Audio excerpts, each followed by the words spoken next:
Assalamualaikum warahmatullahi wabarakatuh. Apa kabar Smart Parent? Senang sekali ya di kesempatan kali ini saya bisa kembali berbagi dengan teman-teman semuanya, tentunya di dunia seputar parenting. Nah, untuk hari ini Smart Parent, kita akan berbagi mengenai bagaimana sih mengendalikan emosi anak sesuai dengan tahapan usianya. Jadi kalau kita mengendalikan emosi sebenarnya harus tahu dulu tahapan-tahapannya sesuai dengan usia mereka. Namun sebelum saya melanjutkan untuk membahasnya, silakan Smart Parent untuk subscribe YouTube channelnya, kemudian bisa di komen atau di share. Jika ada pertanyaan bisa langsung di komen aja. Silakan Smart Parent bisa komen atau share. Jika pertanyaannya itu memang mewakili banyak keresahan Smart Parent di Indonesia, akan kita bahas satu persatu ya. Terima kasih. Smart Parent, bagaimana sih cara mengendalikan emosi anak sesuai dengan tahapan usianya? Smart Parent perlu tahu ya bahwa memang sejak lahir anak-anak sudah memiliki berbagai emosi seperti marah, senang, cemas, sedih, dan sebagainya. Ada yang terus berkembang seiring dengan pertumbuhannya. Sebagai orang tua, kita wajib tahu bagaimana cara mengendalikan emosi anak agar ia memiliki kecerdasan emosional yang baik. Nah, selama masa pertumbuhan anak, emosi alamiahnya akan bercampur dengan apa yang ia lihat dari lingkungan sekitarnya. Oleh karena itu, gaya parenting yang tepat akan sangat penting untuk mengendalikan emosi pada anak. Sebelum Smart Parent mengajarkan bagaimana caranya mengendalikan emosi anak, sebaiknya ajari anak terlebih dahulu untuk mengenali dan mengidentifikasi perasaannya. Misalnya nih, ada yang sedih, marah, kecewa, malu, senang, benci, dan sebagainya. Berdasarkan hasil riset, mengidentifikasi emosi adalah tahap awal untuk mengendalikan emosi anak.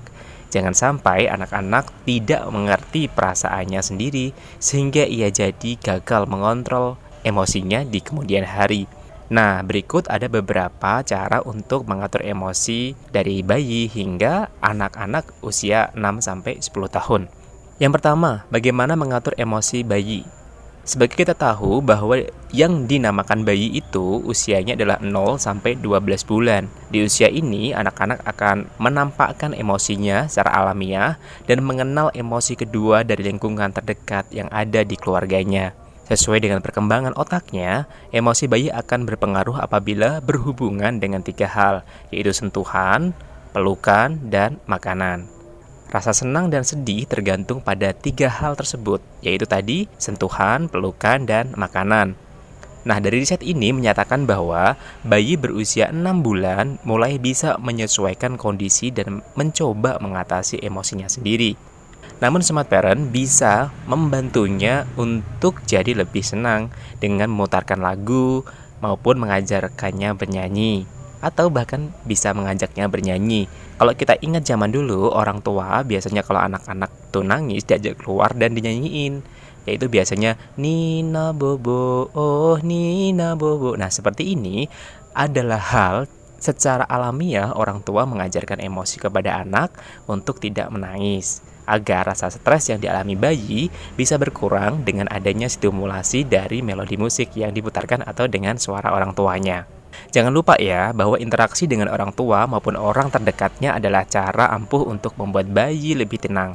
Jadi jika parents atau Smart Parent ingin anaknya tenang, dan baiknya untuk memutarkan lagu sambil mengajaknya bermain ya, atau dinyanyikan lagu-lagu yang kamu bisa.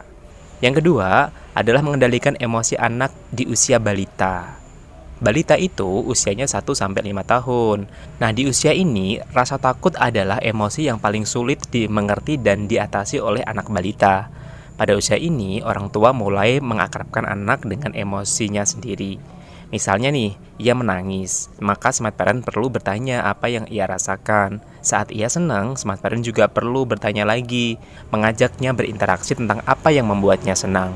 Misalnya nih ya, Smart Parent bertanya, "Kok adik kelihatan sedih? Kenapa? Sini coba deh cerita sama bunda atau ayah." Atau bisa juga, "Dede kok hari ini senang sekali? Coba deh ceritakan kepada ayah ada apa." Di usia balita Smart Parent, semua sudah mulai bisa berkompromi dengan emosinya sendiri. Namun Smart Parent harus mulai berhati-hati ya, karena balita akan meniru respon orang tuanya dalam segala situasinya.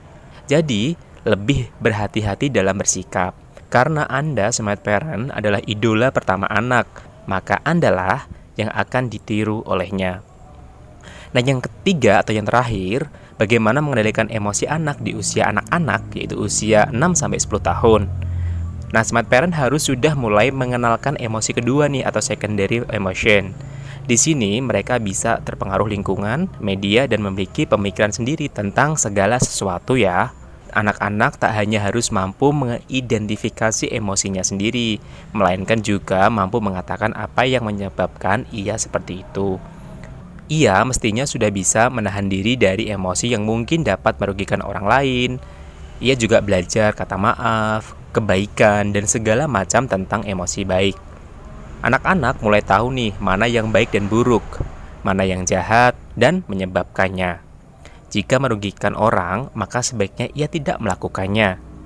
Anak-anak mulai belajar rasa sakit hati, iri, benci, marah pada seseorang. Ada kasihan, terharu, lucu, dan berbagai emosi lainnya. Disinilah anak-anak mulai belajar untuk dewasa dan mengatasi rasa kecewanya. Caranya mengatasi masalahnya di usia ini akan berdampak sampai ia dewasa kelak. Maka smart parent tak perlu selalu membantunya dalam berbagai hal ya. Biarkan ia gagal dan ajari ia untuk mengatasi rasa kecewa karena kegagalannya. Nah, kunci utama dalam tahap ini adalah bonding dengan orang tuanya. Jika orang tua jadi tempat aman untuknya, maka anak-anak akan merasa bahwa apapun situasi sulit yang ia hadapi, orang tua akan jadi tempat aman untuknya yang membuat keadaan akan jadi terasa lebih baik. Mudah-mudahan informasi yang saya sharing ini teman-teman bisa bermanfaat buat semuanya. Jadi mulai dari sekarang bisa mengontrol emosinya kepada anak. Namun, sebaiknya untuk mengontrol emosi kepada anak itu perlu diajarkan. Dalam dunia hipnosis atau hypnoparenting, itu biasanya ada yang namanya penanaman anchor pada anak. Nah, khusus di momen ini atau di tema tentang anchor ini akan kita bahas sendiri di tema berikutnya. Dan bagaimana cara melakukannya kepada anak. Sampai jumpa di podcast berikutnya. Jangan lupa subscribe, like, and share, atau komentar agar nanti bisa kita bahas ya. Terima kasih atas perhatiannya. Wassalamualaikum warahmatullahi wabarakatuh.